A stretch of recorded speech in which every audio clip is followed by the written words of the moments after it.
नमस्कार दोस्तों, आप देख रहे हैं 4 PM महाराष्ट्र और मैं हूं मयूर परीख।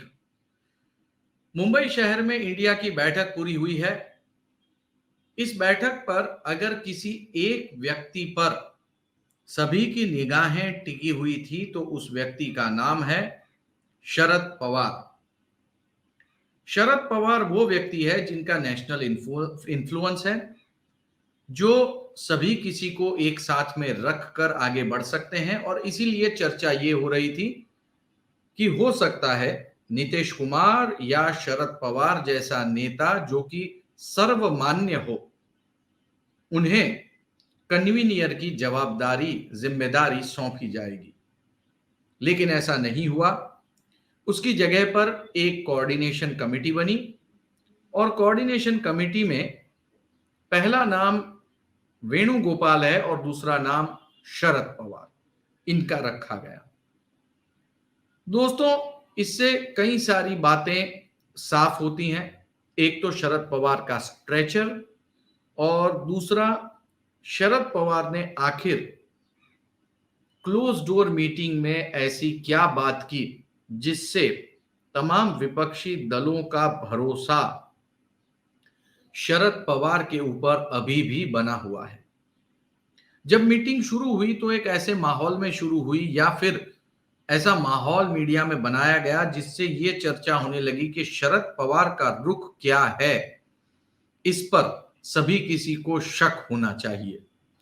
और इस एक नैरेटिव के तहत शरद पवार जो थे वो इंडिया की बैठक में गए। हमने खुद 4 PM में एपिसोड्स बनाए और जिसमें शरद पवार किस तरह से प्रिपरेशन की मीटिंग में हिस्सेदार नहीं बन रहे हैं वगैरह, ये सब कुछ हमने उस शो में आपके सामने प्रस्तुत किया।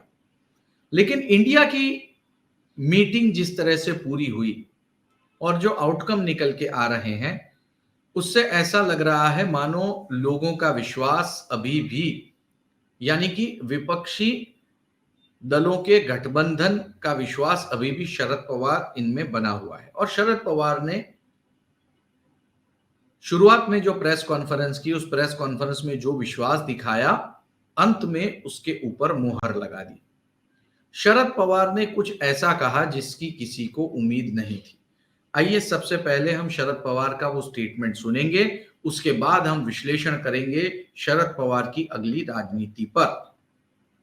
मैं इतना ही आपको वायदा करता हूँ, हम रुकेंगे नहीं, हम गलत रास्ते पर जाएंगे नहीं। गलत रास्ते पर जो राह रहे उनको ठीक रास्ते पर लाने के लिए, और ठीक रास्ते पर आते नहीं तो उन्हें दूर करने के लिए जो कोई करने की आवश्यकता है वो हम कंधे को कंधे मिलाकर मिलकर हम करेंगे। और देशवासियों के सामने एक साफ सुथरा प्रशासन देने की जो आवश्यकता है, इसके लिए जो कुछ करना होगा वही करेंगे, इतना मैं कहना चाहता हूँ। दोस्तों, ये उन्होंने कुल मिलाकर के 19 मिनट तक भाषण दिया था, जिसमें से एक छोटी सी 50 सेकंड की क्लिप जो थी वो हमने आपको दिखाई। शरद पवार ने वाकई में एक दमखम वाला स्टेटमेंट दिया है। उनके स्टेटमेंट को अगर मैं दोहराऊं तो उन्होंने ये कहा है कि हम लोगों को समझाएंगे, हमारे साथ में उनको कर लेने की कोशिश करेंगे, और अगर वो नहीं माने तो उनको दूर। महाराष्ट्र की राजनीति में यह स्टेटमेंट का अपने आप में बहुत बड़ा महत्व है। शरद पवार लगातार ही ये बात कहते आए हैं कि वो बीजेपी के साथ कतई नहीं जा सकते। इंडिया की मीटिंग में उन्होंने जो स्टेटमेंट दिया है उससे ये बात पक्की हो गई और इस बात की मुहर लग गई कि शरद पवार अब किसी भी हाल में, किसी भी परिस्थिति में बीजेपी के साथ नहीं ही जाएंगे। यानी अजीत पवार बीजेपी के साथ जो गए हैं उनके लिए मैसेज क्लियर है कि उनको समझाने की भी कोशिश चल रही है, और जो समझ जाएंगे, जो मान जाएंगे, ठीक है। जो नहीं मानेंगे और जो नहीं समझेंगे उनको दूर कर दिया जाएगा। और इस दौरान उन्होंने ये भी कहा कि हम सब मिलके उसको दूर करेंगे और एक साफ सुथरा प्रशासन देंगे। कुल मिलाकर शरद पवार इस बात को लेकर बहुत ही तय हैं, एक बात को लेकर वो बहुत ही एडमिन है या बहुत अड़े हुए हैं, वो ये बात है कि वो किसी भी हाल में बीजेपी के साथ नहीं जाएंगे और उन्होंने ये भी बात साबित कर दी सबके बीच में बोलकर कि जो उनके खिलाफ गया है उनको वो निपटा भी देंगे, यानी कि पूरा कर देंगे। महाराष्ट्र में शरद पवार की चाल इस समय थोड़ी सी धीमी दिख रही है, लेकिन देखिए चुनाव में वक्त भी बहुत है। 6 महीने के बाद में लोकसभा चुनाव है, 1 साल के बाद विधानसभा का चुनाव है। ऐसे में शुरुआत में ताबड़तोड़ तेजी करना क्या जरूरी है या नहीं, ये पार्टी स्तर पे शरद पवार अपने हिसाब से अपना फैसला करेंगे। कहते हैं शरद पवार की चाल जो होती है वो आमतौर पे किसी को समझ में नहीं आती आसानी से, और वो राजनीति के चाणक्य के रूप में माने जाते हैं। चर्चा उनके बारे में ये भी की जा रही है कि उनकी उम्र हो चुकी है, अब उनकी इफेक्टिवनेस कम है, वो कम रैलियां करेंगे और वो कम पावर अब दिखा सकते हैं, पहले की तरह इफेक्टिव नहीं है। लेकिन जिस तरह से उन्होंने बात की है, अब उसका असर जो है वो ग्राउंड लेवल पर भी हमें देखने को मिल रहा है। शरद पवार इन्होंने अलग अलग स्तर पर पार्टी के पदाधिकारियों के पास से एफिडेविट लेना शुरू कर दिया है।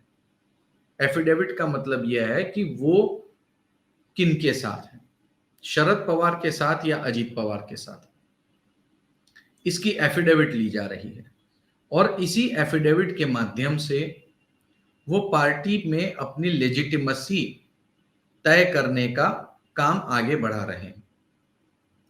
शरद पवार से पहले हमने शिवसेना के वक्त में भी ये देखा कि उद्धव ठाकरे ने भी एफिडेविट्स लेना शुरू किया था और एकनाथ शिंदे ग्रुप ने भी एफिडेविट्स लेना शुरू किया था, और इन एफिडेविट के माध्यम से ही उन्होंने कोर्ट के सामने ये दिखाने की कोशिश की थी, जताने की कोशिश की थी कि वो पार्टी में कितने लोगों का समर्थन रखते हैं। लेकिन ये सब करने के बाद भी उद्धव ठाकरे को कोई फायदा नहीं हुआ, जो फायदा हुआ वो एकनाथ शिंदे को हुआ। ऐसे में शरद मित्र नाम का भी एक कैंपेन चलाया जा रहा है कहीं पे, जहां पे हम शरद पवार के साथ हैं, इस बात को प्रचारित और प्रसारित किया जा रहा है। तो कुल मिला के शरद पवार इस समय सड़क पे भले ही कम दिखते हों, लेकिन ग्राउंड एक्टिविटी उन्होंने शुरू कर दी है और ये बात पक्की हुई कि शरद पवार जो हैं वो निश्चित तौर पर अब यहां से आगे कांग्रेस के साथ रहेंगे, बीजेपी के साथ आगे नहीं बढ़ेंगे।